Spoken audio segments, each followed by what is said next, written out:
శాసనసభ స్పీకర్ గడ్డం ప్రసాద్ కుమార్తె గడ్డం అనన్య వికారాబాద్ మున్సిపల్ 17వ వార్డులో గెలుపొందారు. వార్డులో ఉన్న ప్రతి సమస్యను తమ సమస్యగా భావించి పరిష్కరించేందుకు కట్టుబడి ఉంటానని ఆమె స్పష్టం చేశారు. ప్రజల నమ్మకాన్ని నిలబెట్టుకునేలా పారదర్శకంగా అభివృద్ధి దిశగా పనిచేస్తానని హామీ ఇచ్చారు. వికారాబాద్ ప్రజలకు తాము ఎప్పటికీ రుణపడి ఉంటామని, ఇక్కడి ప్రజల ఆశీర్వాదమే మా బలం అని అనన్య తెలిపారు. వికారాబాద్ మున్సిపల్ చైర్పర్సన్ అభ్యర్థిగా కాంగ్రెస్ పార్టీ అనన్య వైపు మొగ్గు చూపుతున్నట్లు వికారాబాద్లో వినిపిస్తోంది. నాకు ఓటేసి గెలిపించి ఓటర్కి థ్యాంక్ యూ సో మచ్. నేను ఏవైతే హామీలు ఇచ్చినాయో అన్నీ చేస్తానని చెప్తున్నాను. ఆల్సో నా వార్డ్కి ఫస్ట్ ప్రయారిటీ నేను ఇస్తాను. నాకు 1138 ఓట్స్తో గెలిచినాను.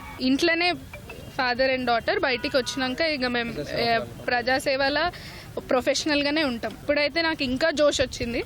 వాటర్ సప్లై కానీ, రోడ్స్ కానీ, ఎక్స్ట్రా యాడ్ అయిన రూరల్ ఏరియాస్ ఉన్నాయో మున్సిపాలిటీలో అవి కూడా అన్ని డెవలప్ చేస్తాను. మా నాయన స్పీకర్ అయిందంటే వికారాబాద్ ప్రజల ఆశీర్వాదాలతోనే ఇప్పుడు నేను ఇక్కడ నిలబడి ఇంత గట్టిగా మాట్లాడగలుగుతున్నా అంటే కూడా వాళ్ళ ఆశీర్వాదమే.